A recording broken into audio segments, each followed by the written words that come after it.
Mga idol at kabayan, ASEAN masama ang loob sa Pilipinas. Ito daw ay dahil hindi nagsabi ang Pilipinas patungkol sa bagong alyansa na gagawin nito sa Japan. Naku, siguradong China na naman ang nasa likod nito. Ano naman ang pakialam ng ASEAN kung gusto ng Pilipinas makipag-alyansang militar sa ibang bansa o ayaw lang nilang lumakas ang Pilipinas? Malaysia at Cambodia, alam naman nating mga tuta sila ng China. Naku, eto pa, siguradong sasakit na naman ang ulo ng China. France, inihayag na sa dating na Setyembre ng taong ito, matatapos na ang draft ng Visiting Forces Agreement ito para sa Pilipinas. Hindi lamang mga sundalo ng Amerika, Australia, Japan ang mabilis na makakapasok ngayon sa Pilipinas. Maging ang France na rin sa hinaharap ayon sa isang source. Ang Rafale multi-role fighter o eroplanong mandirigma ng France ay darating sa Pilipinas sa katapusan ng buwang ito. Wow na wow! Pagsasanay sa himpapawid ng iba't ibang eroplanong mandirigma na kabilang sa Pitch Black 2024, sinimulan na FA-50, Sub-Just 39 Gripen at F-16 magkakasubukan na.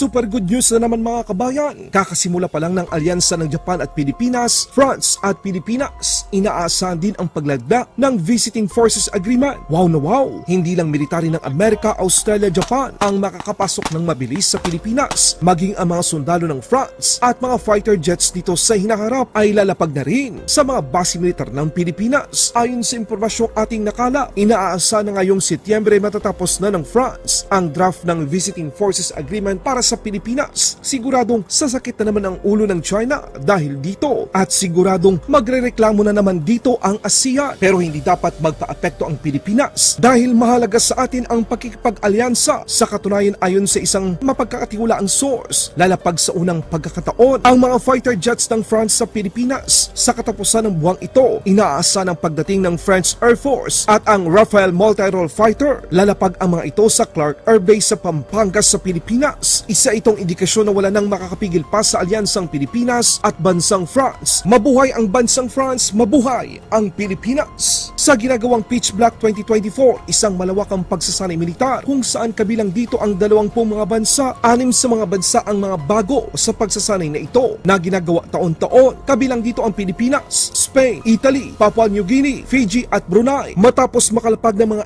FA-50 fighter jets ng Pilipinas sa Australia, sunod-sunod na rin dumating ang iba pang mga eroplanong mandirigma ng iba't ibang bansa tulad ng bansang Thailand kung saan talanto ang ilan sa kanilang Sub-Just 39 Gripen.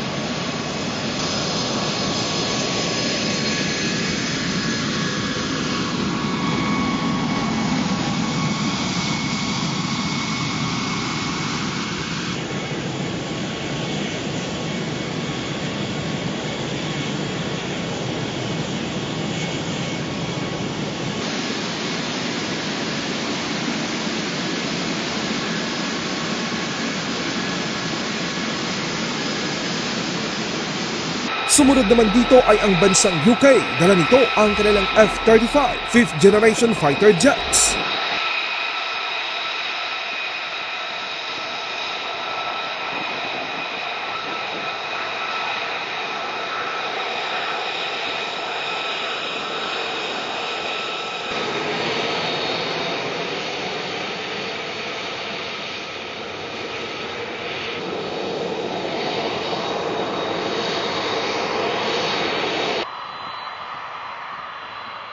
Sinundan ito ng Republic of Singapore Air Force, dala ang kanilang mga F-16 multi-role fighter.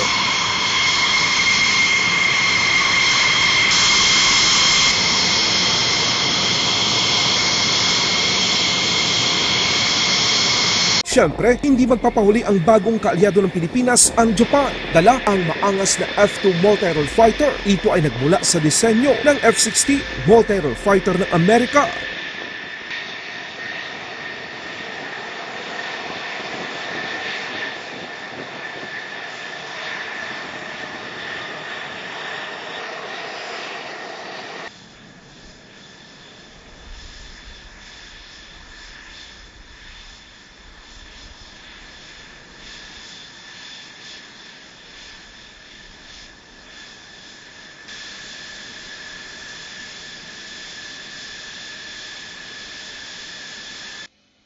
Fights on! Laban na sa unang pagsabak sa mga misyon sa Pitch Black 2024. Nagliparan ang iba't ibang uri ng eroplanong mandirigma, kabilang na dito ang Mirage 2000, F-2 multi-role fighter, ang FA-50 fighter jets ng Pilipinas at ang Sub-Just 39 Gripen. Sa pagsasanay na ito, dito natin malalaman kung anong multi-role fighter ang karapat-dapat talaga sa Pilipinas. F-16, Sub-Just 39 Gripen o mga karagdagang FA-50 fighter jets. Inihayag na rin kamakailan lamang ni General Browner na aprobado na ni Pangulong Marcos ang pagbili ng mga multi-role fighter para sa Pilipinas.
Sa ibang balita naman, masama daw ang loob ng ASEAN o Association of Southeast Asian Nation dahil sa ginawang paglagda ng Pilipinas ng Reciprocal Access Agreement sa Japan na kahalin tulad ng Visiting Forces Agreement sa Amerika dahil hindi daw nagsabi ang Pilipinas sa ASEAN na meron itong gagawing bagong alyansa sa Japan. Bakit naman kailangan pang sabihan? Hindi naman siguro kailangan pang magpaalam ng Pilipinas sa mga bansa sa ASEAN. Karapatan ng Pilipinas na pumasok sa anumang kasunduan sa sinumang bansa, lalo na sa usaping pansiguridad. At isa pa mga kabayan, may narinig ba kayo sa ASEAN ng diretsahan na sinabi sa China na huwag gumamit ng dahas laban sa Pilipinas? Wala, di ba? Amerika, Canada, France, Japan, South Korea, European Union, Germany, Sweden, Australia, ang mga bansang malalayo sa Pilipinas ang nagbibigay suporta, pag-asa pagdating sa usapin sa West Philippine Sea. Pero yung mga kapitbahay natin yung ASEAN na binubuo ng mga bansang Brunei Darussalam, Burma, Cambodia, Indonesia, Laos, Malaysia, Singapore at Thailand, pati Vietnam, tikom ang kanilang bibig sa China. Alam naman natin na malawak ang impluensya ng China sa mga bansa sa ASEAN. Halimbawa na lang ng Malaysia at Cambodia, malamang sa malamang China ang nasa likod nito. Kung kayo ang tatanungin mga kabayan, dapat bang magreklamo ang ASEAN sa bagong alyansa ng Japan at Pilipinas?